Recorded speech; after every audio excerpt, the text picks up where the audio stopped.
They just show him hanging out in the sea. I know what you're talking about. He can't poop. He can't poop. And he has to go home. He has to quit the show. Because he has to... He can't have a bowel movement because he hadn't eaten for so long, and then he ate so much at once. His body couldn't process it. So he had to go home because he wasn't allowed to take any drugs to process it? Correct. No, then you're off the show because you got help. Literally, what do they do for that? If it goes wrong, like your intestines could burst or whatever. And they can't just wait it out. So what do they give him, like a suppository? Or depository, or they... is it suppository? Depository?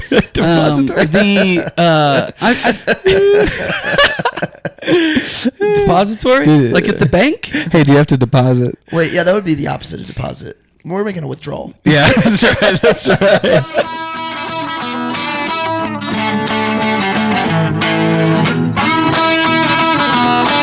Welcome to The Cover, where three Hoosier friends judge books by their covers and movies by their trailers. That's right. I'm Brett, here with my fellow Indiana natives, Remington and Marcus, ready to dive into the stories that keep us up all night and occasionally put us to sleep. Whether you're a bookworm, movie buff, or just here for the witty banter, we've got you covered.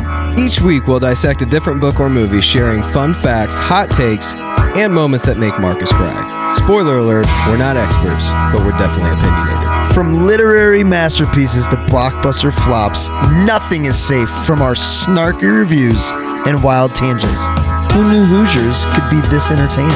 So grab your popcorn and reading glasses because we're about to embark on a hilarious journey through the pages and screens that shape our lives.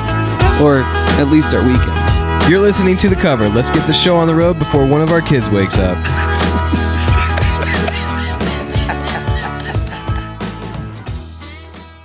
Having the movie roll the entire episode is going to be interesting. It will be interesting. All right, so Brett got it working. It's not working. It's actually off. I failed. Failure. You get nothing. You lose. You lose. You get nothing. Brett check. Good day, sir. Brett check. Your voice got a lot lower, like you just hit puberty. Yeah, Brett, we're going to address the elephant in the room. Your voice. Your voice is the elephant? What kids movie does that make you think of? It just makes me think of what you said to me last episode. Zootopia. What about Zootopia? First, we need to address the elephant in the room. Charlene, happy birthday. Zootopia is very good. I do like Zootopia. I like Jason Bateman. Yeah. Yeah, I'm sipping tea. It's been passed to me. However, remember how I said sometimes I will like bite the inside of my mouth, and then I'm like, oh, sore. But then I'm like, dude, that sore opened up, and now I'm sick. Literally bit my mouth at lunch today. And you weren't sick until after lunch? I didn't feel sick. Wait, so you think the sore is leaving you susceptible? I don't know. Wow. But Kelsey did mention last night that I looked tired. What kind of terrible things do you have in your mouth? The human mouth is disgusting. I've been told the dogs' mouths are very clean, but human mouths not. I'm just saying, if you get sick that fast from an open wound. Maybe it's so clean that I'm not. I already love that we're doing this. I already love it. Dude, this guy, by the way, he's pretty creepy. I feel like they filmed the entire movie. They're like, wait, we didn't make it obvious that Willy Wonka's been gone for 3 years. Let's add this in. And you know what? Throw a cleaver on his stuff too. Yeah, let's sell cleavers and knives. That was weird. So I'm sick. There's plenty to talk about with this movie. Plenty to talk about. I just went to Niagara Falls for the first time. Oh, that's how you got sick. I mean, epic. Yeah, so cool. When at night they light it all up. Is it one of the 6 wonders of the world? I don't know. I wouldn't be surprised if it is. It's an 6 or 7. I was thinking it was 7 wonders of the world. Shouldn't it be 9? Isn't it the 7 wonders of the world is like the 7th wonder of the world is like my wife, you know? Oh, could be. So it is an overwhelming current of water. Like it's amazing. It's literally overwhelming. Yes. Yeah. Yes. So Niagara River, totally calm. Huge. I mean, This river's. I was wrong. There's 7 wonders, guys. This Eighth wonder is the Yes, the world. 8th wonder. Yeah. this river is very wide. I mean, it's just like a regular. You're just like, oh, it's a big, huge lake. There's nothing happening. And then as you're driving from Buffalo to Niagara, you start to see the white caps, and you're like, oh, it's moving. Mm-hmm. And then it splits, and you're like, yes, if I had jumped in, I would go off the side of Niagara Falls within 30 seconds, and I still had a mile left to go. It is amazing. Lit up at night, fireworks every night at 10 p.m. National Park, free to see everything. It was awesome. You My know, parents lighting went- it up. So here's what's interesting about lighting it up. For years, it probably didn't have light. It couldn't have lights, and it was super awesome. But now that it lights up, it's probably everyone's favorite. Like the Eiffel Tower had no. When we went to see it, I had no concept of it lighting up at night. But now that I've seen the Eiffel Tower at night, not cool at all without the lights. Yeah, definitely not as cool. Like during the definitely. day. I mean, now part of that is because they've built way cooler buildings and monuments since then. Yeah. And you have the history aspect of it, but in terms of like cool aspect of seeing it, the lights make all the difference. I Yeah. don't know if it's the same thing with Niagara Falls. Even it really wasn't it was kind of like a light show, no lasers or anything, but it was changing the entire time. It was pretty sweet. I was laser. People are like, oh, the Canada side is so much cooler. The Canada side is like Vegas. Mm-hmm. Like there's stuff going on. It's definitely touristy. U.S. side, if you don't know what you're doing, so there were 2 groups, and the group ahead of us that was kind of with us went right, because that's what it looks like. You're going towards the falls. And a girl that we were with was like, no. She went the day before. We're going to go left. So we went out of our way, went about a quarter mile down the road, crossed a bridge, and went on the other side, but it's still America, and that changed everything. It was awesome. But anyway, highly recommend Niagara Falls. Nice. Should do it. Fun fact. My parents visited Niagara Falls on the way to Canada on their honeymoon. Oh, wow.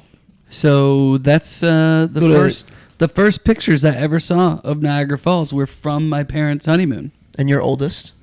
Hmm? You're oldest. I am the You are oldest. the oldest. So there's a chance. There's not a chance. Okay. No. And also It's not like the twins. camping trip, I'm assuming, with your parents. This is I don't know. I don't know No? if they did any camping. they're like or- 2 hours from Toronto, and I believe they went to Toronto. Yeah. you said that way better than I did. Say it again. Toronto? Toronto. That's how I said it. Toronto. Toronto. You said Toronto. Toronto? Toronto? Gorlami. I don't know. You said it great. Toronto Blue Jays. I really like the way you say Toronto. Toronto. No, he's trying. It's like a churro. Toronto. Welcome to the Cover Hillbilly. Podcast. I'm one of your hosts, Brett Wiggins. Playing her. You got to play her sometimes. As always, to my left, Willy Wonka. Alliteration. of all of us, you would be most likely to play the Gene Wilder Willy Wonka. You know, fun fact for at the movies, I dressed up as Willy Wonka. Oh, dude. And Colby dressed up as a Oompa Loompa. I remember. That was very and good. You shaved for that. Berated people who came in late for being late to church. You played the role of your I lifetime. subtly insulted them. Did you turn their child into a huge blueberry? Thought about it. Could have thrown him in a river. Be fine. To my right, aka right in front of me, is The Timothy Calumet, Willy Wonka. Ooh, Sir Remington Ramsey. he's a good one. I don't think that's Have how we you all- say his last name. Have we all seen that one? Calumet, Chalamet. We've all seen that one. Oh yeah, love that one. That's great. Amazing. My movie. kids watch either one, like I said, on a weekly basis. It's on. So Riley was saying she was singing all the songs when we watched it, and I'm like, "How many times have you seen this?" She's like, "Dude, maybe 100." I'm like, "I've seen it like 4 or 5 times." Maybe. Wonka? Yeah, maybe 4 This or 5 movie? times. Correct. Oh, I've seen it a lot. Yeah. Yeah. I've seen it little enough, and it's been long enough ago. These that are the kind of movies that we got to watch when we were kids, Mhm. not like the kind of movies you Yeah. watched when you were not Super clean. super clean. I mean, nothing. That, kind of intense. I mean, clean, but if you have a problem with kids watching something and not understanding that's not how to behave as a kid, this is not your movie. It's tough. You got to set that up right for sure. Lots of this just popped up, so I'm thinking of it. Lots of random sarcasm Yeah. that I had never picked up before because Yeah. I don't know, I haven't seen it in 20 years, probably since I was preteen. Yeah, when we watched it, like we're at the beginning of the movie, so we're doing something cool tonight. We've got the movie on silent and it's rolling in the background of us, kind of inspiring the show. But in the beginning of the movie, you've got all the montage of a bunch of satire and people. Every role, and I'm interested. I'm sure you did research. So these are obviously actors and actresses that we probably would not know who they are unless they were super famous. Are there any cameos in here of people that like No, in fact, the short characters? No, and in the notes, Not the Oompa Loompas, like people that had a little bit of time. You know? Wow. You want to hear one of the funniest things about the He's an Oompa angry Loompas, elf. by the way? The Oompa Loompas partied every night. They would take limos from set and hit the local bars. So I Googled appropriate term for Little people? that's little people. Yeah, it appropriate. changed in our lifetime. Midget was acceptable until like the mid '90s or late '90s. Do you feel like little people would agree with that? That's Or what. were That's they- what. Yeah, I mean, there's a show on it, right? Yeah. So they were asking for the I change. mean, those little people like to be called little people. I don't know about all little people. I just call them people. I don't care if people I call like me that. tall people. I would like to see what As an almost little person, I just call them people. what did the ad look like to get that many of them to come in? Like what did it say? What do you mean, you people? We gotta be real careful here. No, man, we've been canceled like 3 or 4 times. I really do want to. I want to know what it said that made somebody go, "Yes, I will try that on for size." I'm guessing that if you're a little person, you have other little people friends. How did they cast Greatest Showman? Because he's not even technically like a little person from like midget standards. He's got like a disease. Yeah. Where he looks like a child. Correct. But I mean, that's his real voice, by the way. Is it really? Yeah. And Greatest Showman. I wonder if at the beginning they were like, we'll just get a bunch of kids to play the Oompa Loompas, and they're like, no.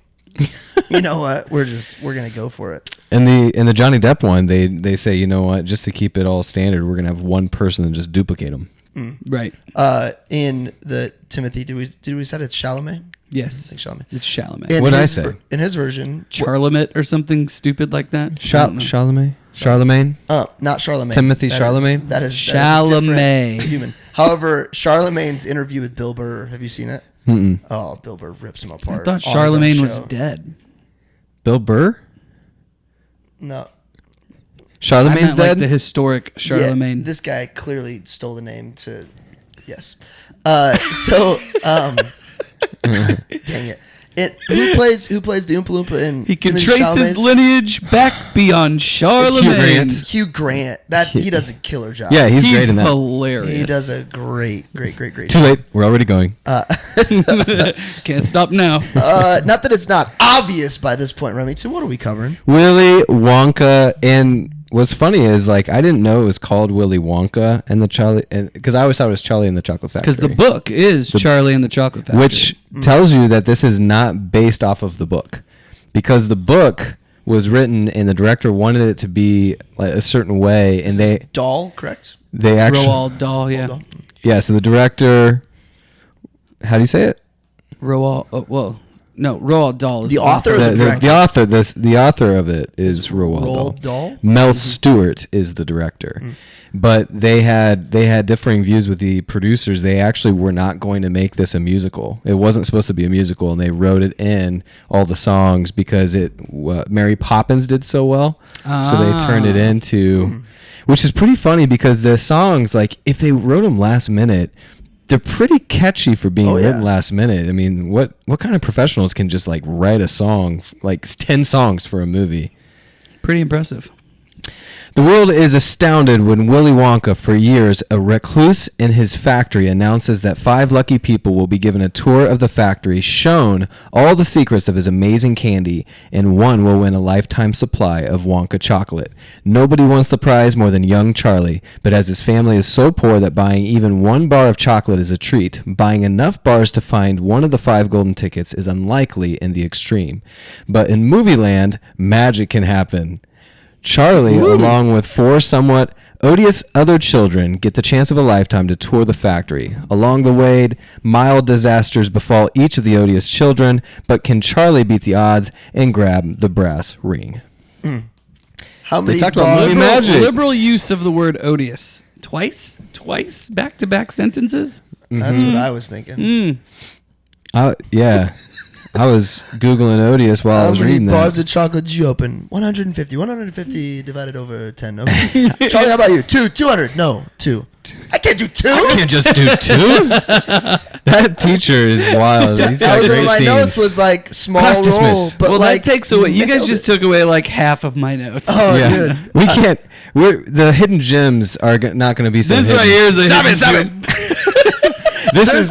This Many is my. small roles, like the teacher. We can talk about it again, but the scientists that like they just nail their 15 minutes and 15 seconds of fame. This is my favorite scene in the movie, and it doesn't even include Gene Wilder, which is sad because he's so good. So I should say my favorite scene in the movie that Yep. doesn't include Gene Wilder. All right, we'll talk about it though when we get to the hidden. You gems. guys can figure. You can. because I'm this is teasing definitely you. a hidden gem. You can Yeah, decipher. I'm gonna tease the audience. Guess what I'm talking about? What scene am I What talking I knew about? going into it, I'm trying to remember the first time I watched it. I'm trying to remember which wholesome family was I around that was like, you know what, Brett's here.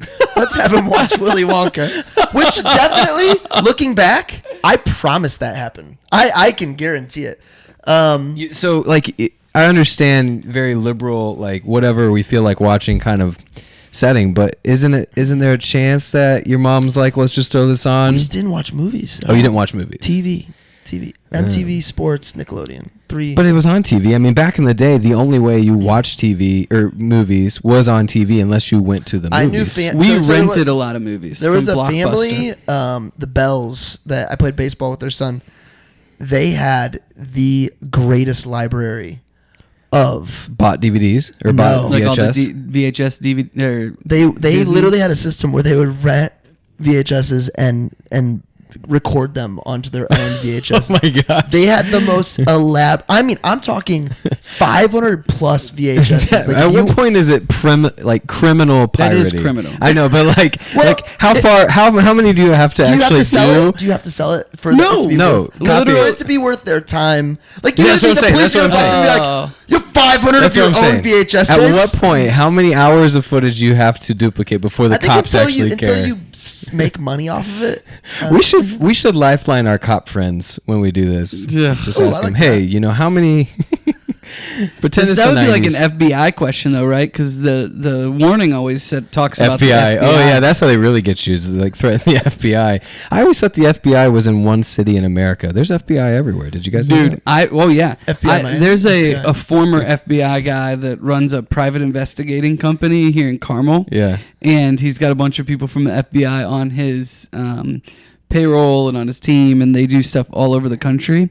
And I'll have him, like 2 or 3 times a year, I'll have him come into one of my executive lunches, Yeah. and I always wait until last to have him go because everybody just wants to ask him a million Yeah, questions. for sure. And he has the greatest stories and like For the sure. most ridiculous, crazy stories in the world. Growing up in second grade on, I had one of my best friends in grade school all the way through. His dad was in the FBI the entire time, and it never occurred to me that his dad was just working 20 minutes away. Uh-huh. Like I was like in high school before I realized there's FBI all over the country. Now they're probably all remote and just swoop in whenever they need to. Rem, what'd you know about it before you saw it? Remember the first time you saw it? Oh, I have no idea. I just remember as a kid wanting to fast forward the entire beginning until they finally got to the factory. That definitely caught me off guard. How much time? I mean, Well- it's about an hour before they get into the factory. Right. I really want him 40 to get the minutes. ticket. Like I'm anticipating the time where he buys his own Wonka bar, where he opens the gold ticket, and that my earliest memories are get to that point because I'm so excited from that point on, and just could not But then understand. you remember, I couldn't be that pissed off at his grandpa unless I had plenty of reason to be, and that took 40 minutes for me to be so angry with him. As a when he- child, you're not mad at the grandpa. are you? What are you? what Hold do you on, feel why as are a we child? mad at the grandpa? Dude? Really? He's a liar. He's Which a grandpa? loafer. Grandpa Joe. Grandpa Joe is a moocher, taking advantage of his daughter, 100%. Okay, well, That before- was just- Might not even be his daughter. I'm just saying. You know who it is? It's Lucius's daughter. Dude, we're about to find out. That's all I'm going to say. We're about to find out. Sequel's coming out soon, so. Anyway, he's talking about Gladiator with his terrible takes. If you need to check out a hilarious podcast of takes. I just could not figure out why all the parents were laughing for the first 20 minutes of the movie from like all the funny, ridiculous lines that just completely went over my head. Yeah. Now, as a parent, laughing is pretty perfect because as a parent, when you're watching movies with your kids, not going to lie, after the 20th time watching it with your kids, about halfway through or maybe before that, you're checking your phone or, you know, making out with your wife, not paying attention. But like the first part of the movie is pretty much for the parents. That's great. I think it's for everybody. Yeah. Yeah. Definitely for everybody. Do you remember the first time you watched it, Mangus? No. Yeah. So, I mean, just like me, just watch it all through your youth. Yeah. I couldn't. Do you remember Pete's Dragon? You know what? That is not one that I watched. You didn't watch Pete's Dragon? I never really watched Pete's Dragon. It's one of the few gaps in my Disney knowledge. Yeah, it's Disney. There's some songs that overlap, like "Candle in the Water." I'll be your candle on the water. And when I sing that, water, I think it's this movie, and it's not. Like, nope. Oh, so you're saying it's not actual overlap? But no, it's not. Yeah, I overlap them in my head. I must have watched them at the same time, but it's like similar songs. That'd be a fun list. What movies do you overlap on accident in your head and get confused? Okay, 9 words for Marcus. Do you want to know? Oh, well, I guess you asked that question. What did I know going in? Yeah, well, yeah. Nothing. No, I'm not sure 71, was that one? Not sure I could spell when I first watched this. Yeah. So. What an idiot. Can you spell now? Sometimes. N-O-W. I know what odious means. What does odious mean, Mangus? It means I don't know what odious means. Ornery? No. That's pretty bold of you. I'm trying to think of how to describe odious. He's like, no, obnoxious, I understand right? what it means. It's I'm obnoxious. not sure I can explain it I to do. your I do understand. simple mind. It's obnoxious. I do understand. It's obnoxious. Here's the deal. I could use. use a lot of words correctly in a sentence, but I don't know what they mean. I feel very confident. Well, it's not about just obnoxious though. That's the thing. That's why it's a great word. Here, I'll look it up. Deserving or causing hatred, hateful, detestable. Ooh, that is a good word. That is a good Yeah, word. so it's better Why than didn't you say obnoxious. that? Again, just so you guys know, because we're in the 21st century, I did not read the back cover. I read a fan's recounting of the back cover. We need to start giving fans The credit? The credit. Oh, Okay, yeah, I'll that's give you a the good credit. point. We really It should. was written by Rick Munoz. Dude, how much fun would that be to Munoz? just take a day and write as many of those as you can? I don't think that'd be that fun at all. I think it'd be a lot of fun. What if I just went on IMDb and just started putting 9 See, word now we're just synopsis? I just start putting 9 word synopsis See? On all of them? on Oh, every but single. it would be put it fun. under the cover podcast. Yeah, exactly. Okay. It would be fun. Officially, we need to hire Yeah, someone to do that. it would I like be that hat with the little deuce. Mickey Mouse. Yeah. Disneyland. Oh, I don't like Speaking of Disneyland or Disney. This is not under any. This isn't Disney. This isn't. this No, is it not was Disney. it was a independent film that eventually got rebooted by Warner Brothers. Whoa, that's cool. Yeah, it's going to be one of the most successful independent Holy stories cow. of all time. Good for Gene. All right, you got to do your rap. All right, my rap, my slam poetry. Here we go. Here, I'll get Boy, time. Oh, dude, that's the third word. Okay, relax. All right, 30 Chocolate. 30 seconds on the clock. grandparents. Does it taste good? Young, poor boy, Wonka bars. Mom, doing her best. Grandpa Joe, freaking lazy liar. Spoiled brats, getting what they want. Golden tickets, gone. Golden tickets, not gone. Charlie finds the golden ticket. Slugworth, Wonka factory, wild. No, don't stop. Charlie, last one standing. You get nothing. You lose. Good day, sir. Charlie restores Wonka's hope in the future. So, do we all just like accept that we hate Grandpa Joe? Like, that's not even one of my notes. And here's my question: like, is it one of those things that, you know, because of the time, they weren't banking on the fact that that's the way our heads would go? They were banking on the fact that it's like this sweet old man that found medicine, like a cure. It's in the It book. didn't even occur That to part me. is true to the book. Didn't even occur to me that you guys think he's a douchebag. Well, that part is true to the book. So What? I mean, it's fair. What is but what the fact that it perception should happens? you look? Or you're just saying no, the fact that the grandparents I would- are in the bed Yeah. and they're bedridden. I would Yeah, love but to that- hear though what was public perception when it first Yeah. came out. I have Totally. no idea. I just know that when you're looking at that as a parent, you're like, wow, You could have you've walked been this whole time. mooching for 20 years, and all it took was a trip to Wonka's factory for you to get up By and the be able way, to walk around for an that's just entire day. That's just the beginning of it. The other part of it is he freaking Charlie, you can do it. You deserve the golden ticket. You got this. You'll be fine. Then he's the reason he gets in trouble. His grandpa's the Is he reason lifting gets, drinks? Yes, like Yeah. it. Yeah. Yeah, my note was Not gonna lie, Grandpa I'm starting to Joe- hate Grandpa Joe now. My note was Grandpa Joe's kind of a bum. Dude, you want to hear the real bum is Grandpa George. So he actually really can't see. Like that's fun fact. Like he could. That actor? Yeah, He the looked guy. like he could see in that. Yeah, I he mean, could- I he never could would have not- believed it. What he- a great acting. He cannot. He Wow. cannot see. He has like very little vision in the movie. Which I don't even know if some of these guys are actors. They're just like, hey, can you play this part? He doesn't move. The grandma, definitely. Explain to me how they pee or poop. Yeah, there was Just- no bedpan that fell out. There's no bedpan. Oh, It's just I didn't little- have it down, but movie magic. Movie magic. That's That how is the they pee and most poop. movie magic. Four Yeah. people sleeping in the same bed. Some shenanigans. Well, I'm not sure they eat or drink that much. It does not matter. Like at what point you still pee and poop. Not pretty that mu- much. No. I mean, if you've So ever you're watched, you're just saying it's minimal, so they never if you've change ever the watched, sheets. like if you've ever watched like Alone or Naked and Afraid or something, as people fast, the longer that they fast, the less they pee and poop. So they but probably they probably do just it. have like a every other day scenario where they put the bedpan under and they say, "I'm ready." Dude, there was my a guess. guy on Survivor. Obviously hadn't ate any protein for 35, 40 days. And Oh, then this they is went, old school, not new school. yeah, so it was because now it's like what 20. 29. So they want to challenge. This is an old guy. He's probably in his sorry. Yeah, here we go. He's probably late 60s and old for the show. How's that? And he eats all the steak. And then later that day, they just show him hanging out in the Yes, in I the know. sea. I know what you're talking about. He can't poop, He can't poop. and he has to go home. He has to quit the show. because he has to like. He can't have a bowel movement because he hadn't eat for so long, and then he ate so much at once. His body couldn't process His it. body So he had to go home because he wasn't allowed to take any drugs to process it. correct. No, well, then well, you're off the show because yeah. you got help. Because Well, like literally, like what did they do for that? if it goes wrong, like your intestines could burst or Right. whatever, and they can't just wait it out. So what do they give him So like for a IV suppository? situation or depository, or they is it Suppository. Suppository.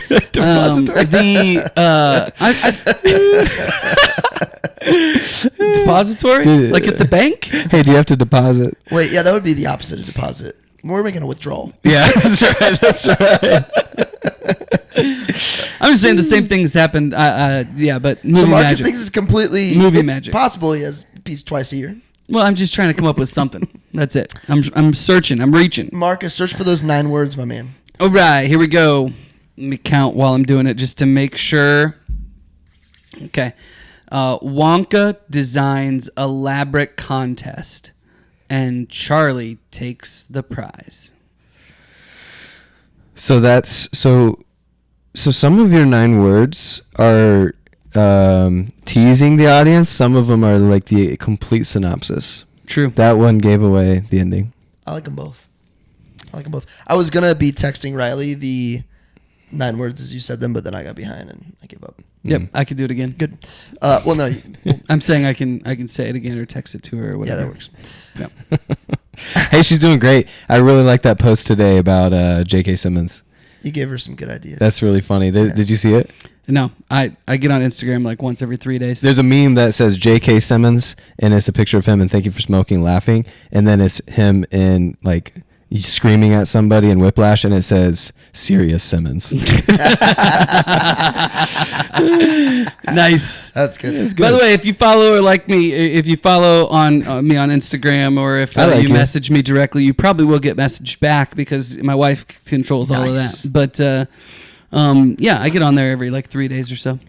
Yeah, Riley, of all of her jobs, mom, wife, She might take that job the most seriously. Instagram posting. Yes, she might. She really wants to do well. I'm not laughing at you, Riley. I'm laughing with you. Ah, we love you. All right. What made us stop and think what's top of mind? Well, got to tell you what I'm drinking tonight. Oh, let's do it. Before we get there. I'm drinking it too. Oh, yeah. I'm not. Rem's drinking it too. This is, I knew we had to drink this tonight. It is from Books and Brews in shout out. Indianapolis. Local and indie spot. every single year they have a special release Augustus Gloop's Secret Stash. So this is the 2023 version. It is a bourbon barrel aged triple chocolate imperial milk stout, 10%. Oh wow. Okay. Oh, wow. What do you think of that? What do you think of the first go around? It tastes there, really Rem? good. Bourbon aged beer. I've had it a couple times. I take a chance on it hurting my tum tum because it's just that tasty. It's pretty delicious. So you normally go to Total Wine for your almost adventure. always. Yeah, You knew about this before, and that's why you went and got it. I Or- did. Yeah. Got it. Yeah, you were, they do a party every year to release these. Do they play Special the movie release. while they're? I'm not sure. I've never been to the party. if they played the party, the FBI would be rolling in there, bro. The movie? I'm Oh sure. yeah, definitely. Jeez. FBI. So Big problems. and you used to be a daily end of the day. That's where Daily? No, not daily. Maybe we like used to get FBI hats from my friend whose dad maybe was like in the FBI. maybe like once or twice a week. Isn't that weird? Go Really? work. Okay, Well, well- like go work from there. Or yeah, whatever. two times a week go network. At hang what out. point is That's, wearing? that's not your normal spot anymore, though. Or We still have a book club that meets there Yeah. once a week if everybody can meet. Cool. So yeah. At what point is wearing an FBI hat impersonating an officer? Like the cops don't pass out police hats, but the FBI, like we got them literally from him. Probably when you use the FBI hat and you flash a fake badge And that try to you arrest can, somebody. Citizen's arrest. Remember that episode from Andy Griffith? Moving Nope. on. All right, you asked what it made us think. Gene Wilder. It's got to be the. I mean, we've talked about rules that define a person or a person that defines the rules and they're interchangeable. This has got to be. I've seen a lot of Gene Wilder movies. None of them capture the essence of a man dominating a character like Willy Wonka. quite a bit of improvisation going on, or pretty much script. Or, So when you say improv, when it comes to the lines, he improv'd a handful of lines, but the way he improv the character Right. versus what they originally said. So the most famous trivia of all time that a lot of people will know is that after reading the script, Gene Wilder said he would only take the role of Willy Wonka under one condition, that he would be allowed to limp and then suddenly somersault in the scene where he first meets the children. Yep. Isn't that a strange thing? I would understand saying, "Hey, I'm only going to take this role if you allow me." And here was his reasoning. He told Mel Stewart. He replied, "Having Wonka do this meant that from that time on, no one will know if I'm lying or telling the truth." And so he literally said, "If I say no, will you do the picture?" And Wilder said, I'm afraid I will not do this picture." So it's like it was so specific that he wanted to do that very thing. I And knew when that was his thing. yeah, so when you see it in the movie, you're like, okay, cool, that's funny, and another fun fact about that is that this was the first scene that they filmed with child actors besides a handful with Charlie alone, and the child actors day one did not know he was going to do that. Oh, no. Yeah. So they were all genuine reactions from the entire cast. So I mean, they're all standing up in the back watching him. My kids love that part, and it's Yeah. kind of fun watching movies with my family because there's the older kids that know what's going to happen, Yeah. and then the younger kids that are experiencing it for the first time. Oh, that's fun. And so, like, they're asking questions, and the older kids are like, "Just wait, just wait." Yeah. It's The worst part is when the it's a kids are super like cool dynamic. like spoiling it. Like, wait, this is the best part. Watch this. This is what he says. They're pretty good about it. I'm Really? scared Yeah. that that's gonna be Willow. She has to be in the spotlight. She's gonna struggle with that. So anyway, I just thought that was crazy that he was so specific about that. And, with Gene Wilder, I mean, he literally steals the show. You've got all the fun facts are going to be surrounding like what he did with this character and how he really brought it to life on set. I had many notes about Gene Wilder down, but that was definitely one that it really does cause you to be like, all right, I don't know what to expect out of this guy the rest of the movie. It really does fit. And I knew it was something along the lines of he wanted to do. I didn't know it was that intense of if I don't get to do it, I'm not going to do the movie. Yeah. Well, he makes the movie. I mean, to me, I think that's part of why it's Willy Wonka and the Chocolate Factory and not Charlie and the Chocolate Factory. Right. Is because Gene Wilder carries this thing, And you said they added in a bunch of songs later. They probably already cast the actors and actresses. Well, I mean, if you think about it, there's Wonka sings a lot of them. The candy guy. The candy guy sings a... Cheer up, the mom. Charlie. Yeah, that's true. I mean, you're kind of like, That's all right, true. so can you sing? I don't know if it was like right before they started filming when they actually decided that, but yeah. Is the Candyman? Is this the first? Is that a cover or was it written for this song? I don't know. The Or candy for this? can? Yeah, I was wondering that because it's probably the best song in the movie. They were going to cast Can we talk about that real quick? While that candy guy is singing that song, he gives away an enormous way amount too of much candy. Well, hold Always on. drives me nuts. Gives it away. It could be a Senior Frog situation. Is he trying to get them addicted so they buy a lot more? No, if you've never been to Senior Frogs, you think you're drinking a bunch of free drinks, and then you get the bill and you're like, you poured that in my mouth. And they're like, yeah, it'll be $580. Marcus, come here, Marcus. we gotta take care of this, man. Senior Frog. So yeah, maybe movie magic, maybe not. I mean, Yeah. listen, all I know is that if that guy was the clerk at my candy store, he would have been fired. He owns the candy store, obviously. I think he owns it. Very I much. think you're right. It's a Wonderful Life candy store vibes, though. I mean, the same exact setup. The bar, the candy behind. Yeah, what a time to be a kid. Just Pretty like a downtown a candy and Soda. ice cream type place, Yeah. soda type place. I think that's awesome. Pretty cool. Yeah, you get out of school and you immediately go there. There was a place.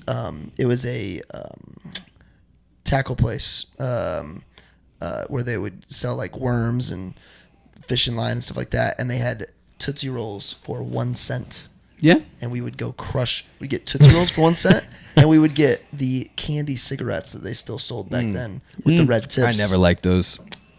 I didn't like those, and I didn't like the wax things. Brett just wanted to look cool. Oh, I looked very cool, Oh, I bet you did. but they were so good. Like I couldn't do it very long. Like it was like 10 seconds. had to eat it? Just eat it. Yeah. It's like a Tootsie Pop. How many licks does it take? So how many Tootsie Rolls would you buy? What was the point of, like, they didn't make any money? I don't know. Well, this Getting was, you in this there. was like 90. Yeah, but They still weren't making A money. penny on- doesn't- Well, they might have been. a penny for a Tootsie Roll costs 5 pennies to make a... No, maybe not. Well, no, you got to think about how many Tootsie Rolls are in a pack. Bro, inflation. That was 30 years ago. Was it really? Man, jeez. It was a big bag. How much is a big bag of Tootsie Rolls for Halloween right now? No idea. Couple bucks tops? I don't know. A gallon of milk is $17. It's probably like $30. I don't know. But yeah, I think throwing back to those days. Also, all the kids just going by themselves. Like we used to go by ourselves. And Yeah. Well, Did you guys that have was money? my Did you guys second have note. money? Did you have money back then? yeah, I don't know. How though. so? Like, how old are they? 10? Nah, Yes. 12. 10, 11, 12, probably. Okay, so how much did you have money when you were 12? Not I much. did, but I don't know why. You're given money for I holidays. didn't get an allowance or anything, so it was always like I got an allowance If I at some got- point. Dude, If no, I- it was if I- definitely. for me it would have been just if I earned money. That would have been the only time. I probably just asked for it. Or My parents would give me like that's the thing. I didn't have an allowance, but if I was like going out with friends needed or if I was going yeah. somewhere, then I would always get like $5 or there was a change whatever jar. the case is. There was a change jar. I'm really always impressed at how much money my kids save. Like I just found out that Reed has like $200 saved. What? And he a lot gets of no money. allowance or anything. It's just money he's been saving up since he had All right, like well, from, here's from the deal. I know you come from a birthdays and different stuff. place. You need to ask that young man a couple more questions. Yeah, exactly, 100%. For some reason, when I left your house, I was a little short. So, Hey, if he's stealing it from me, that's pretty impressive. so speaking of which, to bring it back, cash. so to bring it back, you've got the odious kids. That's what I'm going to start using for my kids when I they're love that. acting up. Odious. By the way, odious Yeah. kids. So what's your favorite odious kid? Oh, Mine's got to be favorite one in this? Mike TV. I love Mike TV. He's out of control. I'm gonna. He's hard to vote against. We're gonna do Wonka for My cousin Eric was in this musical, and he was Mike TV. Yeah. I remember we drove to Naperville to watch him Holy be cow. in this musical when he was a kid. Chi-Town? Yeah. Did you guys have cap guns? Dude, Oh, that's yes. in my notes. Yeah. Cap guns were awesome. Loved my So you cap had gun. two different kinds of cap guns. You had the ones that were paper, and they Yep. weren't as loud, and then you had the plastic ones that actually had loaded like Right. So I think I powder. only had Paper the, ones though lasted longer. I think I only had the paper one then. Yeah, so it would like be a roll of paper with little black. Yep. I need to get my powder. kids some of those. cap guns. Those are awesome. Yeah. So cool. And we had to have the orange tips on them, and we took them off because it was way cooler to Yeah, make it look man. like a real gun. Well, the orange tip was to signify that it's a fake gun. yeah, fake gun, Yeah. Yeah, we took those off. Mine, you'd pull back the hammer, and I remember multiple times for whatever reason trying to see how long I could keep my finger in there and just hurting myself for no reason over and over again. It's because you're a kid. Yeah, You're exactly. just testing it. You're letting those Man, endorphins I got go. a ton of mileage on that. So we would play cops and robbers, and then we had so many weapons when I was Yeah. that age. My cousin and I, and he always had he was 3 years older than me, so he always had something cooler that I had to get. And he would come with like a wooden sword that had like tin foil wrapped around it to make it actually look like a sword. And it looked so cool. So then I had to Nice. get one. And then we would, those marbles, like the half marbles, that would be our jewelry. We'd put them in a little handkerchief and bury it in the backyard. And then Dad would get home and get really pissed off. And so then I'd unbury it, and he got even more mad because I'm We digging up took the yard. tin foil and put it on our teeth so it looked like we had a grill. See, this is Not. great. That's where we diverge. That's where we diverge. Paul so Wall. Watching MTV we had as a we had all 10-year-old. the we had all the different like swords and stuff. The ninja swords is what I remember the most. Ninja, like the long, skinny samurai swords. Yep, maybe a samurai. Yeah. I got in the most trouble maybe that I've ever been in my life because of one of those ninja swords one time. Oh, what'd you cut? So I lived out in the country, and I thought, wow, this would be cool. I must have been 8. I don't know. I never ended up having my birthday party because of this. But I had to have been in that range. Good job, Kathy. I took that sword and I went up and down the cornfield aisle and just hacked through like I was going through the jungle. Oh, And I was no. pretending that I was going through the jungle. And I don't know how many rows that I hacked through, but like the damage I caused was significant. Oh, dude. And my mom has been mad at me many, many times, but I'm not sure she's ever been that mad or that embarrassed, or because it's like someone else's So you property. had to walk to the farmer's So I had to house go and walk apologize. over to the farmer's house. And I was scared to death. And I had to apologize to him. And my birthday party got taken away. And a lot of other Canceling things. a birthday party is pretty epic because a parent wants to throw a birthday Was party. there- Oh, was Kathy Menges, she canceled that There have been birthday a couple party. that I wouldn't be like. Looking for a reason to cancel the zoo on a 100-degree day. Was it? But was it like you knew it was wrong? No, Ah, that's tough. That's tough. But now you know. I know it's wrong now. Now you know. You didn't know. Yeah, I mean, even if I would have known, it certainly didn't enter my mind. I was just like in my own world. Yeah, you were. So So like I was one of like- my kids would be right now just like, oh, I'm going through the jungle, like cutting this. So trees here's a really down. quick story. I might have already told it, but when I was 4 or 5, I brought my dad's jeans. He was sleeping on the couch, and I came in. Did I tell you guys this? And You've told it. I've told it. I haven't told it on the podcast. So my dad's sleeping on the couch, and I come in. I'm like, Dad, I did it. And I'm waking him up, and that's enough for him to be a little upset. And then I showed him. He's like, "What'd you do, buddy?" I had just cut holes in his jeans for no reason. brand new jeans. And I was holding them up. I was so proud of myself. Look, I did it. I remember that. And I got I didn't get in trouble as much as I knew I did something wrong because of how disappointing they were. Like brand new jeans. Oh, I did that. What happens? Do you remember Lamb Chop? Oh, Lamb Chop and So, Reading Rainbow. I did watch those two playing shows. along. And Where in the World is Carmen Sandiego. Oh yeah, But that's a Lamb good Chop, one. I took my socks and I just put marker on them, and I made. And dude, For puppets? my aunt was babysitting me, and she's like, "Dude, you got to tell your dad when he gets here." And I'm like thinking back, like at the moment I was scared to death, but now I'm like, what? Markers What are on you socks. doing, dude? Why Yeah. are you freaking me out so bad? Thought I ruined my life. I don't know how long it took me to realize that Mr. Rogers had puppets that he had as those toys, but it took me significantly longer than it should have taken any kid to realize If you those were would have just been puppets. allowed to watch Nickelodeon MTV, you would have seen many better graphics, and you would have figured it out right away. Well, I think in my head they were just like stuffed animals. You know, They are stuffed animals, Marcus. Your hand is inside of them. Oh, They're stuffed with your hand. huh. Yeah. Yeah. I would have called them a puppet, not a stuffed animal, but touche. Stuffed animal. How about this? Something that Oh made me think. shoot! So this is a Snosberry scene. So weren't you? Not the yet. I was We're not even close to this. Yes, we- Snosberry scene. No, we're not. Yes, we are. No. It's a couple. It's the next How many scene. times have you seen this? This is not the next scene. I brought There's it at up. least like 5 more scenes until the Snosberry scene. Okay, the point is, this is the trajectory of where the Snosberry scene happens. hmm Okay, something that made me think that has to do with what we were talking about that I think is important. But man, I think it's because I've been listening to this book, this Anxious Generation book. Like, we got to let our kids do more stuff. Oh yeah. And I've been experimenting with that, especially when we're camping. Like, I just let Reed and his buddy, you know, they're 12. I just let them go out on a couple of the trails by themselves, and they thought that was the greatest thing in the world. Or Yeah. like we let our 6-year-old terror children go like quite a ways. We couldn't see them anymore over to the playground together, like that kind of stuff. And we've been letting them go to the playgrounds like by themselves in our neighborhoods.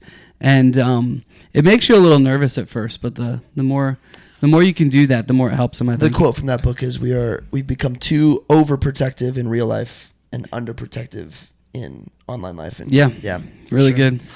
My kid, I guess the girl that chews gum, her dad is just hilarious. Just a Oh, yeah, walking yeah. ad for his car lot. Moving from the children. Okay, so the golden ticket promotion. The first company to do something like that, I bet it actually did work this way. Like, I bet people went freaking crazy. For the gold ticket. Whatever the first company that did we're hiding 5 whatever After the fact?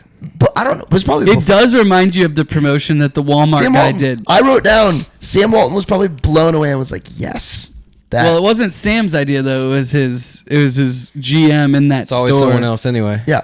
And that it probably worked really, really well. Like I bet it in real life, I bet it really, really worked. I think I wrote down like, is that the most genius marketing move ever? As long as they didn't make the mistake that they did on The Office. I thought about The Office too, right? So I in mean, The what's Office- his face bought Veruca's dad literally bought a lifetime of chocolate, like a lifetime supply of chocolate. True. They were shelling 19,000 bars an hour. He literally bought a lifetime supply of chocolate just to get a lifetime supply. That's the only situation with Slugworth that is movie magic. I explained to Riley all the other Slugworth situations. She's like, "How would he know where?" I'm like, "Dude, they're working together. They can pinpoint." That's true. They He can tell- definitely could have known where they Right, were. but I don't know how he makes to it be to each of them working so in the fast. factory or not working in the factory and then grab the girl and take him. Right. That was movie magic. That was, Well, I mean, I just thought it's funny as a kid. I thought a chocolate opening factory line was a thing. Like, like it didn't occur to me. It's like, yeah, that's a thing. Like he's got his. You didn't catch that it was like the peanut place? No, No. not as a kid. I mean, No, eventually me I was like, yeah, he just turned his factory into this, and then I don't know why offers I knew him as a kid and dollar what I for didn't. finding I've it. seen this movie so many times and over every era of my life that I just don't know. I thought the children did a really good job in the movie as a whole, but there's one part that I feel like Charlie just.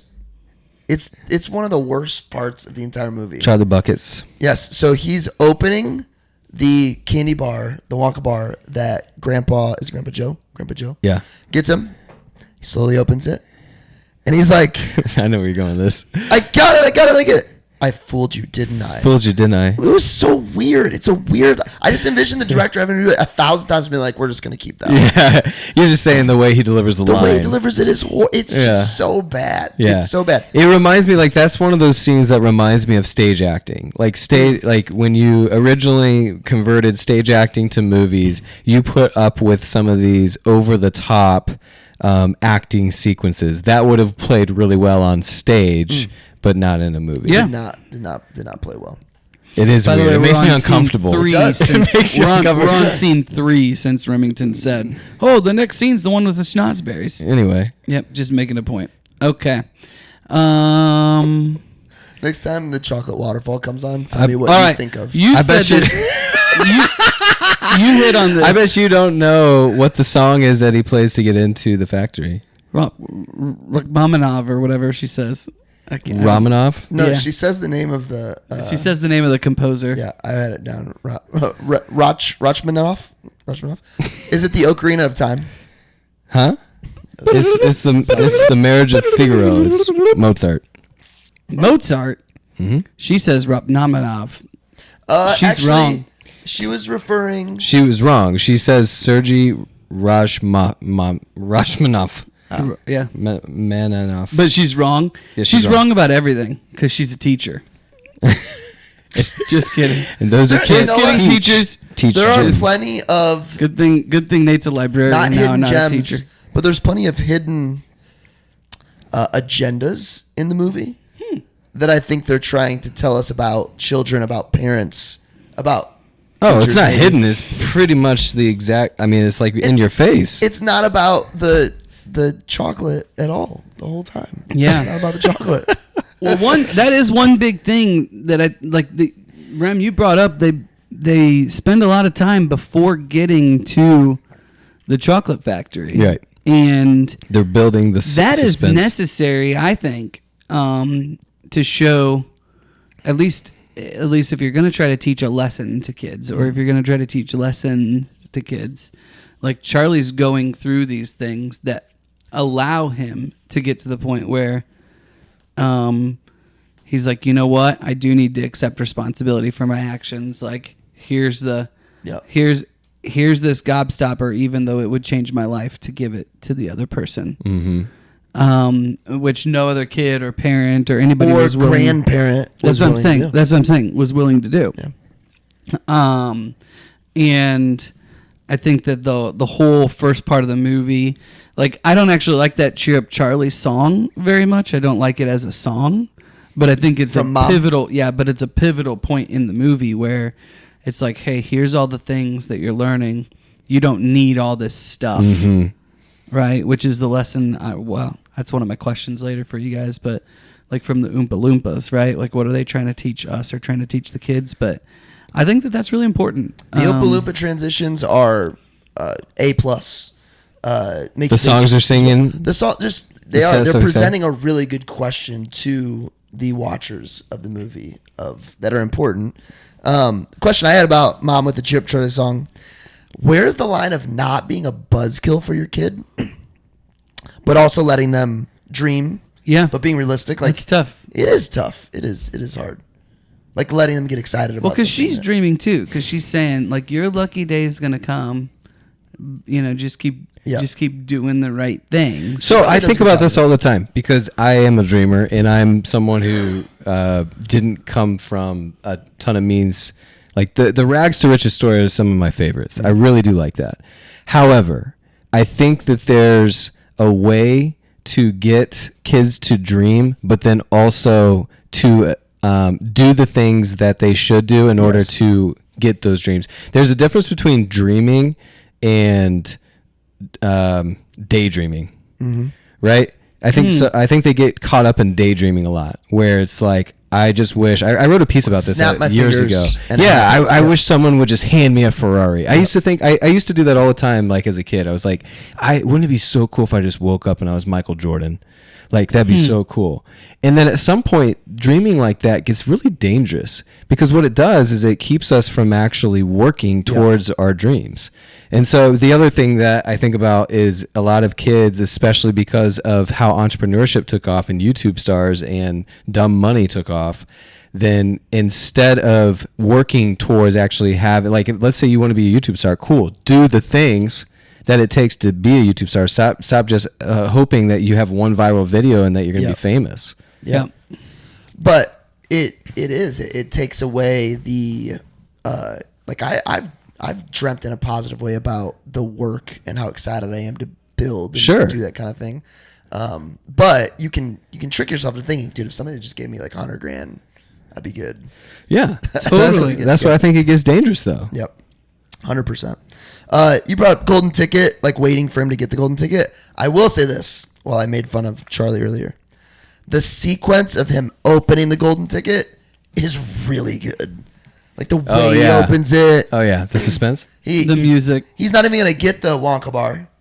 Yeah, and then the dude's like, "Hey, you know what? Get Grandpa." And he gets it when he doesn't when think he's not expecting it. Like that's what one thing his mom says to him, right? Is like the good thing will probably happen when you're least expecting it. And I did think that was positive because it's so true. Is that like sometimes we can be hoping, or even working towards something that we've been hoping for that we really can't control that much, and it's like, all of a sudden you're a quote unquote overnight success after 15 years of working. Right. But it always happens, at least in my experience, like when I'm least expecting it. Of all the scenes that directors and producers think about putting together, that I feel like that's one, like once the music's done, you got camera angle, everything. I just feel like they're like, that's it. Well, that was a hidden gem I had.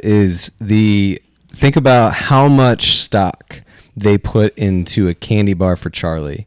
It was his birthday gift. Yeah. And he had to literally give he didn't have to, but he chose to divide up this tiny little chocolate bar amongst 5 more people in his family.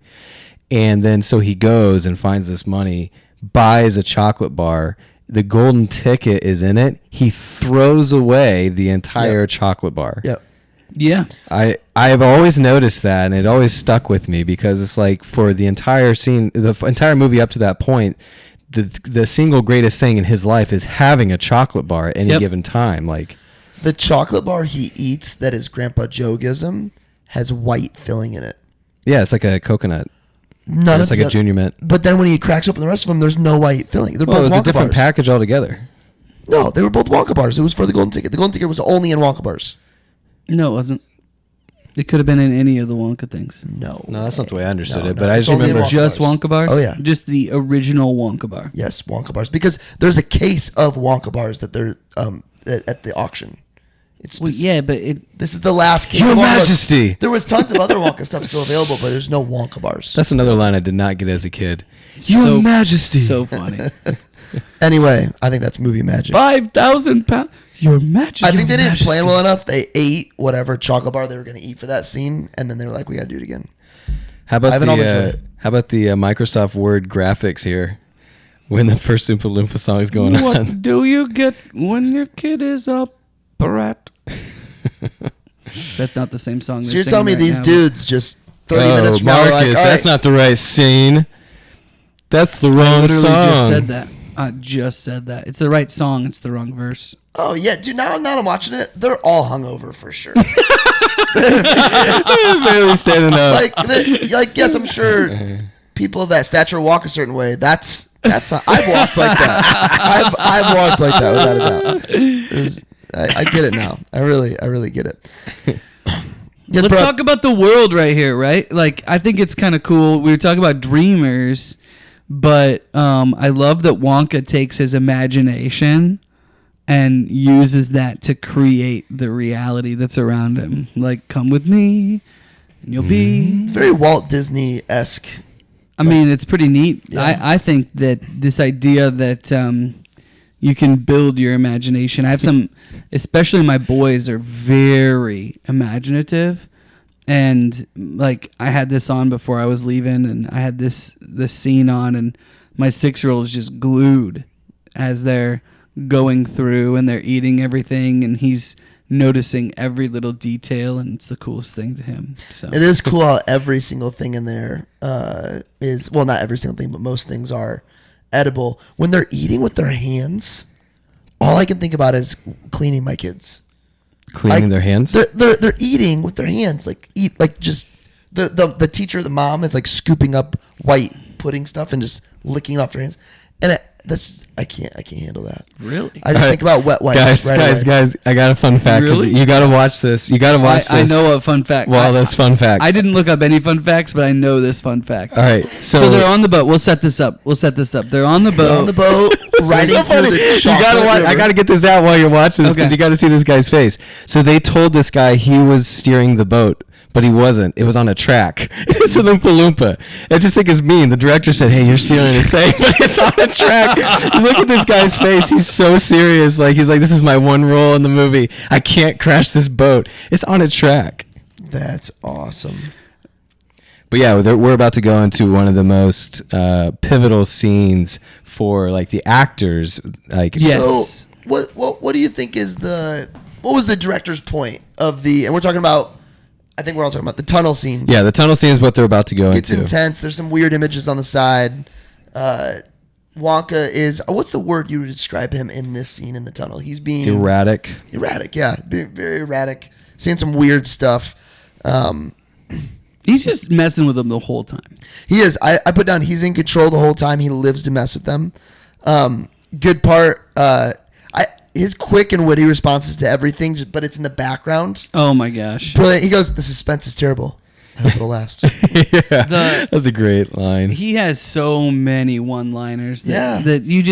you that's why you asked if they were, ad-libbed, Yeah. right? It's like there's so many things that he says that are hilarious. But in your guys' opinion, this scene in the tunnel where it's pretty psychedelic, is it just the time?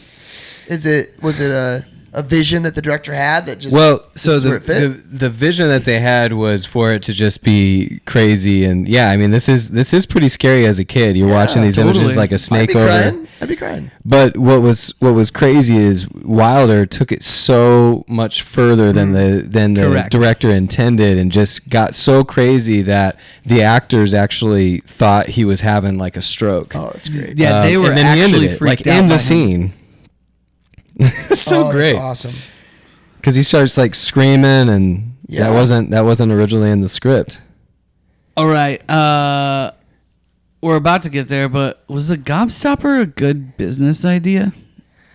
I mean, think about this. I feel like I am obligated to agree it was.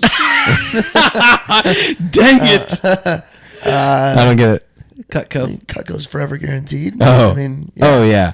Oh, so I know you're kind of joking about this, but in all seriousness, I used to think this. I literally give messages about this. I used to wake up when I was selling Cutco knives as a teenager, and I'd think to myself, I've sold knives to everyone that has ever existed. There's no one left to call.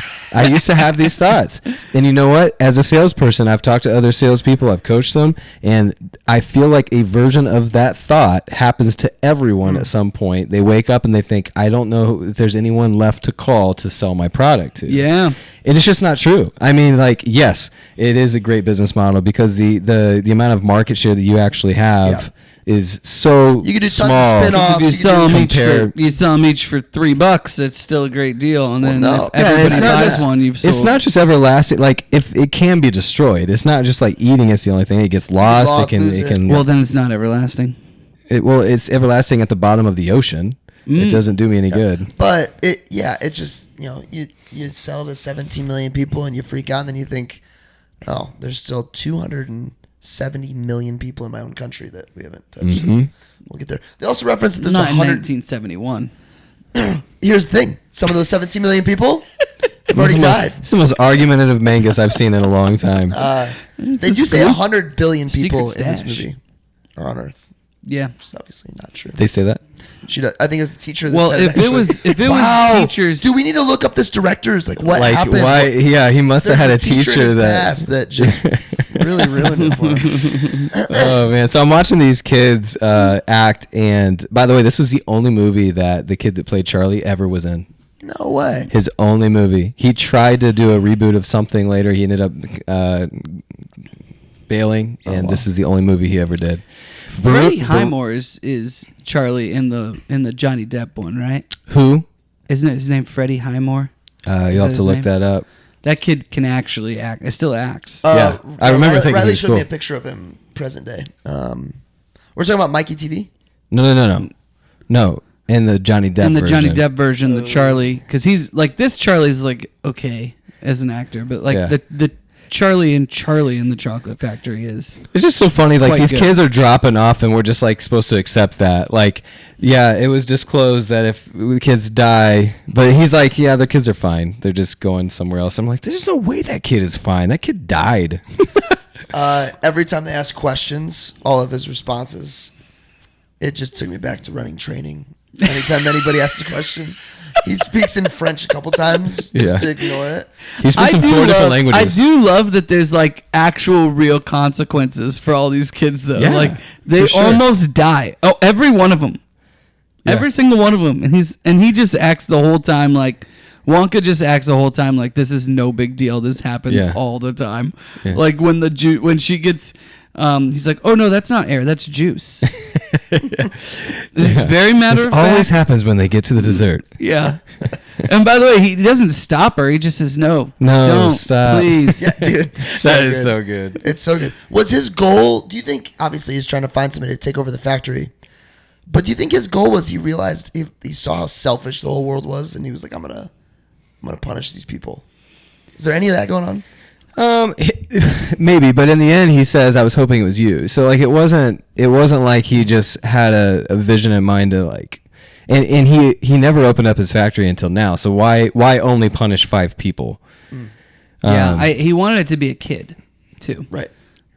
Which I think is important because the kids still haven't lost that sense of wonder and imagination and excitement. Like he clearly works really hard, but like. He needs somebody who's not going to be skeptical of everything. Like, if you notice, the adults literally question everything that he says. Mm-hmm. And, yeah, most of it is, like, nonsense or something that we as adults would say is nonsense. They do a good job of showing the dynamic of why the kids turned out the way they did by showing how the parents react to their kids and raise their kids. Well, that's the interesting thing is, like, when you look at what the Oompa Loompas say, right? Like, they go at Augustus Gloop, right? Because he eats too much and does these things. They go at Mike TV for watching TV all the time. Or they go at Violet for chewing gum all the time. They don't go after Veruca, the most odious of all of the children. Bad egg. Yeah, they don't go after her. They go after the parents. And I thought that was really interesting. Not something that I had really ever like picked up on. But they go after the parents in that scenario. That's a note I had is there's so many times we're like, oh my gosh, we've gotten so bad as a society. We've clearly had an MO for spoiling our kids and ruining them for a very, very long time. Well, I mean, I think about the main character being Charlie and being poor and not having all the things of the world that pollute your kids. These kids are such believable brats, by the way. Yeah. Like, they do such a good job. I read that they frequently, between takes, apologize to each other. Oh, that's because you're a kid actor. Shut it, you nit! Like, think about that. When you're in between takes with, like, a Denzel, he's not, like, even if he rips you and you're between takes, you're like, whoa, that was awesome. He's not apologizing. Well, dude, no, have you ever heard the story about Vince Vaughn and Snoop Dogg? No. So what movie's this? They've Vince Vaughn and Snoop Dogg are in a movie together? Snoop Dogg's played a couple epic he's always 60s or cameos 70s with him era. This I don't think it was a cameo. He's got like a fro and he's got so they talk about they're practicing this thing forever and he's fake slapping him. And then all of a sudden Snoop's talking and they're taking the real scene, the real cut. And Vince Vaughn smacks the crap out of him. And Snoop stops and he's like, I almost reacted like we were in the street. But then I put my actor face back on. I finished the scene, and he goes, as soon as the scene was over, Vince Vaughn just hugged him. He's like, dude, don't hurt me. Don't hurt me. I just had to. It was perfect. All right, so that's a little different. But like, if you're someone who's like, really playing the role, and you're the villain, you're evil, you're not apologizing in the middle of a scene. Like, people are like, whoa, dude, you just won an Oscar. But as a kid, you're just playing the part the way you're being told, and you've still got that. Like, so it's actually cool to know that these kids actually knew they were being acting, and they weren't like just tapping into method acting, and they really were these brats. Yeah, my guess is it probably depends on the actor. Right? Like, I bet some of them are joking around and things in between takes, but then you've got, like, Daniel Day-Lewis, who's famously, like, he's a method act. Like, you are not breaking him. Christian Bale is kind of that same way. Yeah. Where it's just like, nope, they are the character. Right, all at the that time. Yeah. Any other things that made us think? One other question for you guys. Yeah. Which candy or confection that they see throughout, which would you most like to try?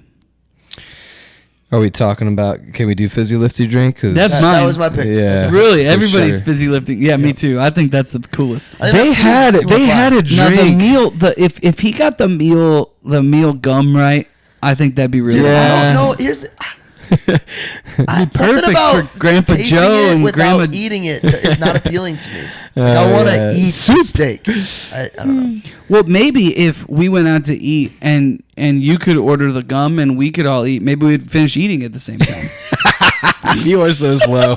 Why are you so slow? What makes you so slow at everything? Except two things. I don't know. Move fast. Are you totally cool with it? Like, you're just like, I am slow. Yeah. That is who I am. Do you drive slow? 9. 9, you're fine. 10, you're mine. I drive 9. 9 over? Yeah. So yes. Do you drive over 9 miles an hour? Not in Carmel, you don't. No. But these cops have one job. Yeah. Charlie absolutely restores Wonka's hope in the future, sets that gobstopper on his desk. Do you guys know the quote? Just write down the quote that Wonka says under his breath. Oh, wait. I didn't write it down. I'm just trying to think of it. So shines a light in the darkness or something like that. He says, he waits a second. He doesn't look at him. He goes, so shines a good deed in a weary world. Mm-hmm. There you go. So good. That's how we'll transition into quotes. Remy, you got any quotes for us? I got so many quotes. There's a lot. I don't want to. Are we going to talk about the snozberries? We can. Oh, I don't know what I don't know what it is. It's a pretty deep, dark secret. It's kind of nasty. Yeah. I'll let you guys Google it for yourselves. It's supposed to be actually pretty dirty. The author intended it to be dirty. Author or director? Like the Roald? author, the original author who wrote this intended it for. Now, here's the thing. He never admits it. So he doesn't admit it. So like, this is just, people saying that it's dirty. And so I can't imagine. I didn't read anything about Gene Wilder knowing that it was dirty, because I just can't imagine, after what they're trying to accomplish with this movie, that he knew. Yeah. Wow. But it was You think so? You think Wilder knew the It wouldn't surprise me. Why? I mean, I don't know what it is. Nothing about. I don't know. I mean, I guess I could guess, but like but like, I mean, it's kind of like Gene Wilder is in some pretty, like, he is, he's but in not some adult, like, comedy stuff for sure, but not this, like, not with kids, dude. I mean, licking wallpaper. Lil Jon to the window to the wall. That was on public radio, and they're probably just like, "This is hilarious." Oh yeah, they don't. There's know definitely some. Yet. There's definitely some. I mean, think about. As Chappelle would say. Think about Pumped Up Kicks and how did we they just let sing. us- Think about we How just did they- sing that song how for did they let us- karaoke. How did they let us dance to that in like 7th grade? To the window. Yeah. At my But school, what school did you I go can to? Tell you why and how, but they didn't know. They didn't know. Chappelle has an entire bit They on this. literally didn't Where know. it's like, white people don't know what it means yet. That's why it's on the radio. So I think 100%. I think it's a little naive to not think there's some legitimacy to it. All right, I got some more quotes. So Willy Wonka says, "So much time and so little to do." Wait a minute. Strike that. Reverse it. Thank Says you. it again at the Yeah. end as well. Yeah. And I like that Chalamet calls that back, by the way. Charlemagne. Yes, Charlemagne calls that back in the Wonka movie. He does a few odes here to this version of Willy Wonka. Yep. That I thought were really cool. See, like lines like this, I don't know if this was in the book or this is just Wilder, but he goes, "What is this, Wonka? Some kind of fun house?" And his response was, "Why? Are you having fun?" Like that's just so great. Yeah. That scene, by the way, that we're coming up on, that where they are going through the factory on the factory cart, and they go through all those bubbles. Mm-hmm. That was actually made out of like the same stuff that they make for fire extinguishers, and all the actors that had it on them had horrible breakouts. They had to shut down like Oh yeah. on their no skin, way. yeah, because it wasn't safe. Yeah, that stuff is not safe, but OSHA what a great scene. I mean, they were really into it for us. We talked a little bit about the teacher, but for a student to teach his teacher is presumptuous and rude. Have you guys ever? This leads me to a question. Have you guys ever been in a situation where you Felt smarter than where the you teacher? were teaching the teacher? Oh yeah, Yeah. definitely. It never panned out. Made a couple teachers cry. I was just gonna say I bet my mortgage that Marcus has. Well, the funny thing is me and two other, this was Earth Science class, me and two other students, like our teacher would get stuff wrong daily. Literally. Like she's teaching it wrong. What was the subject? It was Earth Science. Did you say that? Yes. It was Earth Science. And she would literally be teaching it wrong. And like, give me an example. How do you teach her science wrong? Like you say, like the facts would literally be wrong. And what's crazy is that they were in our book, and she would just say them wrong, and she would like show something that was wrong, and then we would ask questions. We'd be like, well, why does it say this here, but you're telling us something else? She'd always be like, well, I need to.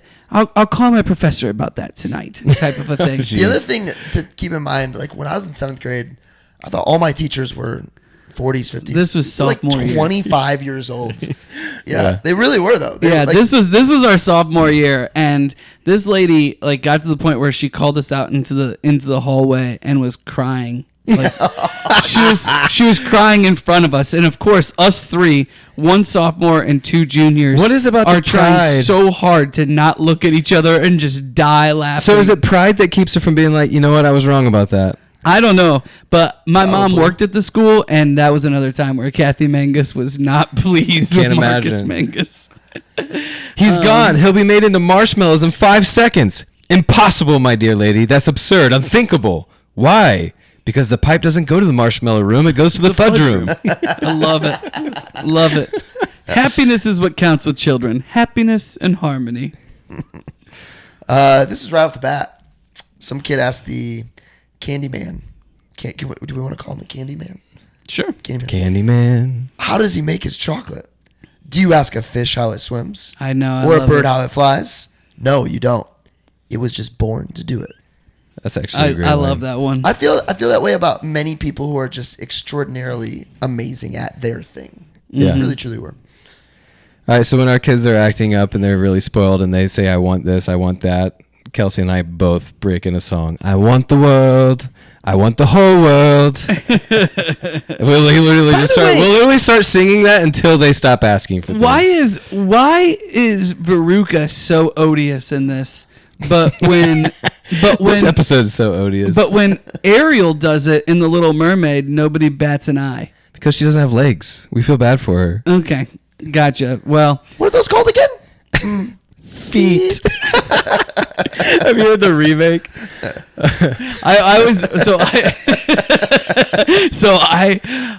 Anytime that we're listening to Disney music and stuff, I call Ariel, instead of a mermaid, I call her Selfish. You know, because she's selfish. Dude, Yeah, and so the Gladwell kids has think a that that's very, great. very interesting episode over Disney endings and how we Well, you better crap on all share these it. villains.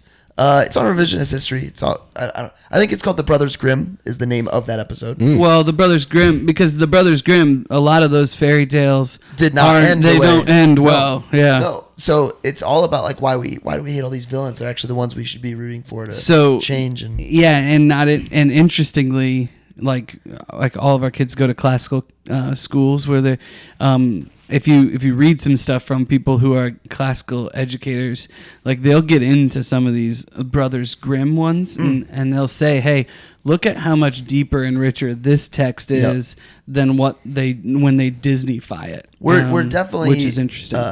We're in a dance monkey entertain me situation. Totally. In movies for sure. How about when the lady, this is during that whole like montage, but when that lady, her husband, Ransom, her husband, she's like, what do they want? Anything, blah, blah, blah, blah. Mm-hmm. They want your case of Wonka bars. And she just stops.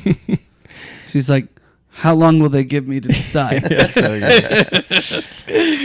That's one. Whoever's playing the detective, I was just like, this has got to be a cameo. This has got to be a famous. Today they would all be cameos, Yeah. but I don't think they had a huge budget for this. Oh, that's true. That's true.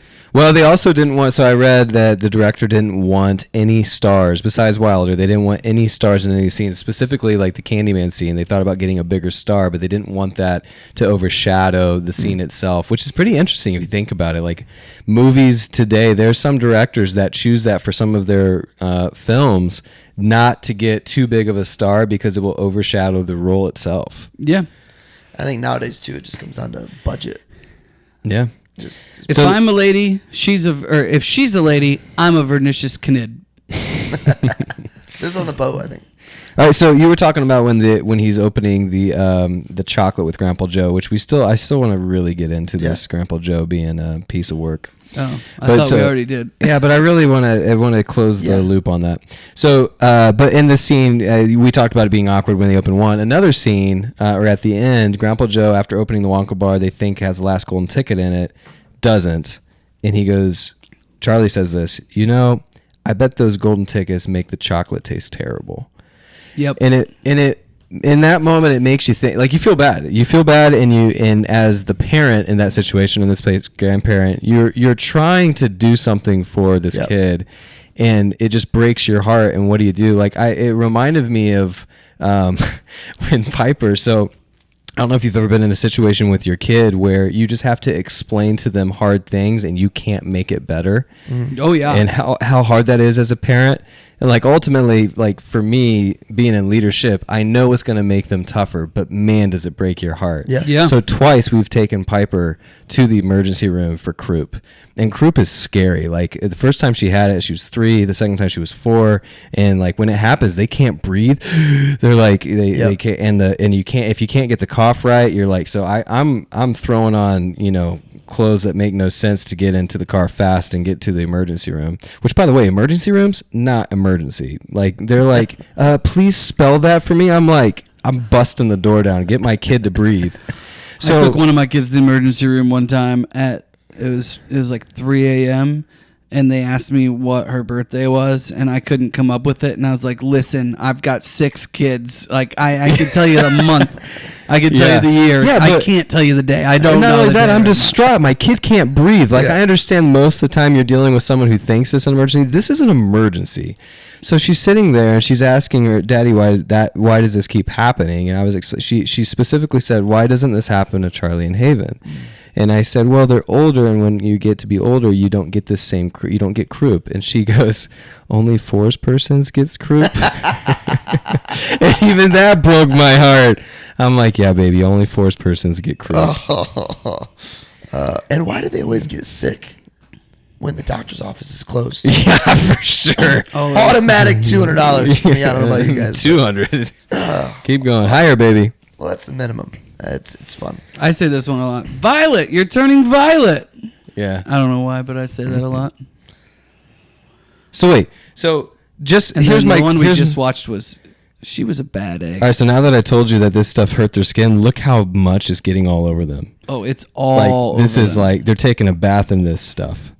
And he's just going along, singing. I mean, Gene Wilder's awesome. It's pretty. I mean, obviously the graphics on today's standards don't. But No, this is intense. the way they pull this off, where they clean them immediately, it's like, man, I wish I had that in real life. Oh yeah. Well, I don't want to break the movie magic for you, but they probably filmed the second part first. Oh, really? Yeah, and then they I did didn't the think first. That's about normally that, what Brett. they do. Like I never realized that about fight. Like in the Rocky movies, they do the scenes backwards. Oh, right. So the end scenes where they're the most bloody and they need the most makeup, they film first. So they would have filmed like round 15 well before they would have. Why? Because the makeup falls Because off? what they're doing is taking makeup off the whole time. Huh. Oh, I've never heard that. Yeah. dude, that's crazy. Marcus, thanks for sharing that today. Movie magic. You're welcome. That's guys. not movie magic. I know. I said movie magic, not. Oh, sorry for yelling at you. I'm sorry. Marcus has me horribly on edge. Any other quotes? I'm good. I have a quote that I hate. Oh boy. Is it Grandpa Joe? I think it's the last word. Tell of the me it's entire Grandpa movie. Joe. Don't forget what happened to the man who got everything he ever wanted. He lived happily ever after. No, Yeah, that's pretty No, much. like the whole that's movie. That's pretty much opposite. the whole movie is about the opposite, and then you ruin it. You just freaking ruin it. What if I you love- want? What if you want the right things? Yes, got to change your heart. I loved your take on He- Charlie not having any of the materialism, so that's why he hasn't been ruined and spoiled. Yeah, he also doesn't give him everything that he ever has until he decides that he is deserving, right? Like, so maybe that goes into it. I agree with you that the quote doesn't feel quite right, Doesn't feel right. but maybe that's part of it. Yeah. If there was something in there of the man who realizes what he really actually wanted, something it's missing something. I Jigsaws. got two more quotes. One of them is Mike TV. Mike TV goes, "Boy, what a great show!" And his mom goes, "I serve all his TV dinners right here. He's never even been to the table." Yeah, Like, you know, parents that will brag about their kids, and you're thinking to yourself, "What am I listening? What is happening right now?" yes, Give me an example. Give me some names. not doing it. All right. I'm not doing either one of those.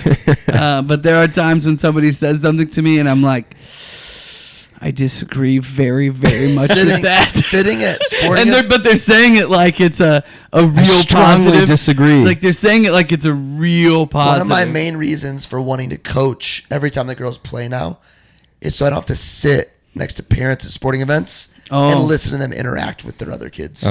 It number one breaks my heart. Number two makes me want to punch somebody. To your point about exactly that. It's just All right, so let's close the loop. Well, here, I'll tell you. So my favorite line in the movie that's not Gene Wilder is the scene where they're essentially the technician is trying to press the three business people with a giant computer and give the results of the remaining golden ticket, and the computer's coming back and sassing him. This is my favorite scene, by the way. It is mine too. Did you know it was the last scene filmed in the movie? No, no but way. I So have they- this as a hidden gem. Like Oh, this it's is the best so hidden funny. gem and the best line. And I'm now telling the computer exactly what it can do with a lifetime supply of chocolate. Oh man! So like you can see if you look closely in that scene, you can see they literally were packing up set. It was the last thing they filmed. They said, "Let's throw it back in there." oh, that's funny. And I'm so glad they did because it is So good. There it were is many of those hilarious. small roles that I thought were just nailed. Hidden gems. Oh, I've been doing those all along. Hidden gems. Yeah, we've hit on a lot of the stuff Did that you I notice when they were doing the montage of the Wonka bars, people buying them? There was a Wonka van at the White House. had. Yeah. Yeah, that was pretty cool. I like that. I got a hot take, hidden gem. So the opening credits. I don't know that there's much more entertaining opening credits I've ever seen than just watching chocolate being made. Ooh. I like it. I fast forward most of the opening credits unless it has something to do with the movie, and they don't really even do it in movies anymore. But every time we watch this movie, we'll watch that chocolate being made. I can't wait to see. My falling off. Oh yeah, like certain the way the shapes of certain chocolates are, the way it folds. Like I can see it in my kid brain. What do they call those videos? Visually pleasing. What are they? Aesthetically pleasing. Aesthetic, like it was the first aesthetically pleasing. Yeah, of all time. they know what they're doing there. They do.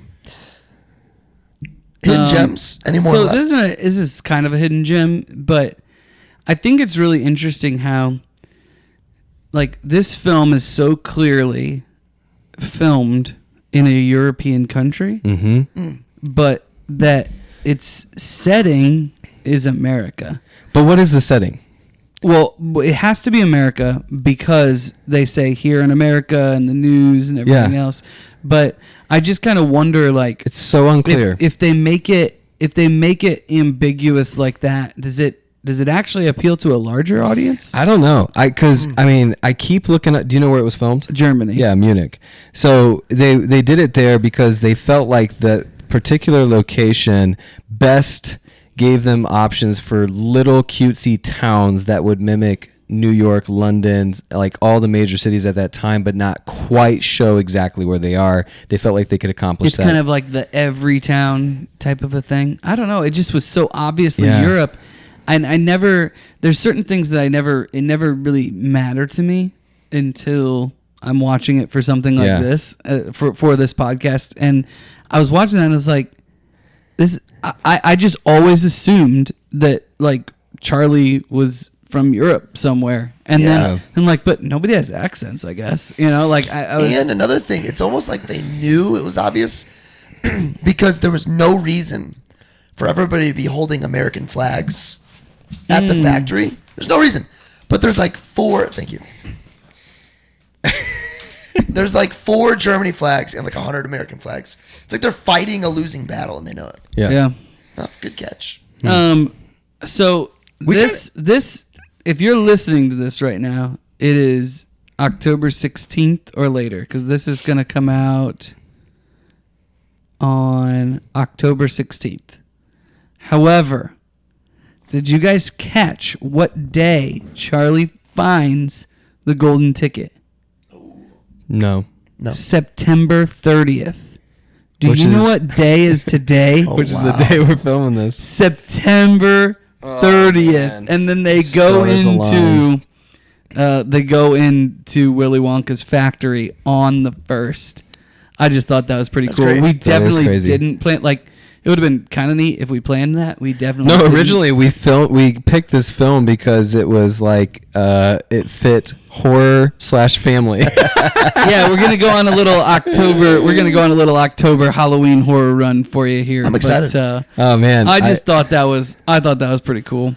And then the last thing I wrote down was that I thought that this is interesting, but in 1971 when this film came out, being on TV would have been the biggest deal in the world. But now, because of like social media and everything else, you can get all the eyeballs you want really at any time.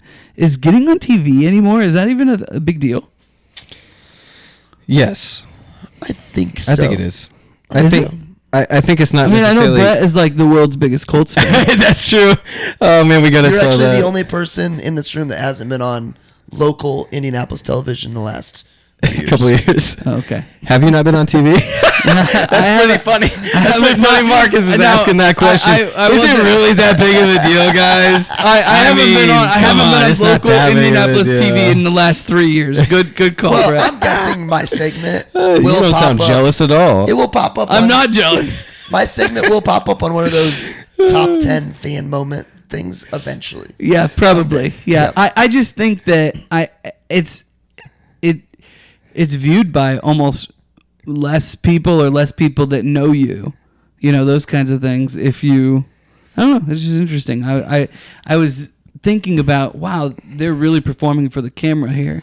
But that would have been, like, when Think we about were this. growing up, that was a huge deal, right? Like, Look at people's reactions when on college game day, when they're getting filmed with their sign.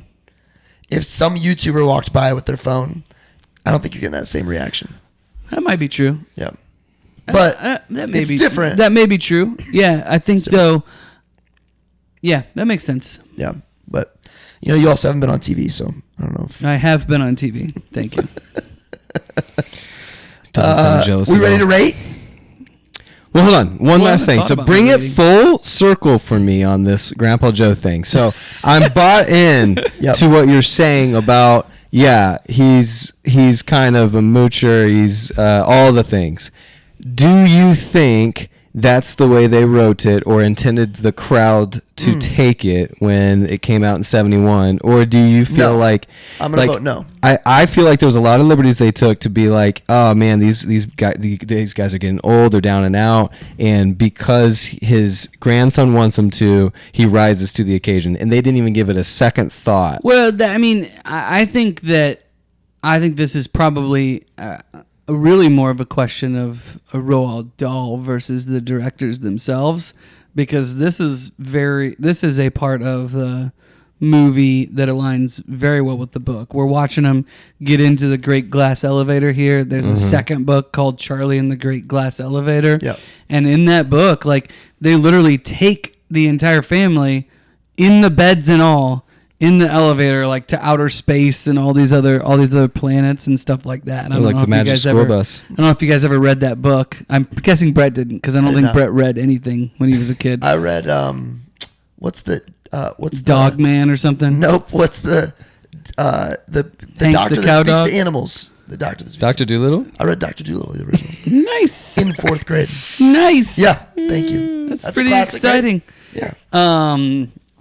So I'm guessing that it was just a piece of, Roald Dahl's imagination, right? Yeah. That was built in. But it just, I think as an adult, you look at it and you're like, seriously, this guy who hasn't moved in 20 years and is just mooching off of, like, this family that doesn't make any I'd have money. to read Smoking the book. tobacco I'd have to read in the lieu book, of food. But Dahl maybe didn't write it and intend it for that to be that blatant, and maybe there was liberty taken with, because you could have done like, the movie if and they not were, presented him that way. or Right. even if it was like, hey, they've been bedridden for the last 6 months, they're sick, they're poor, they don't have any food, like that Yeah. kind of thing. Like, okay, but 20 years and then all of a sudden you get up and you go through a whole factory for a whole day and you're still have energy at the end. Plus, I don't movie think magic. so. Who's buying the tobacco? Who bought? The mom. The mom. I think so. He said that.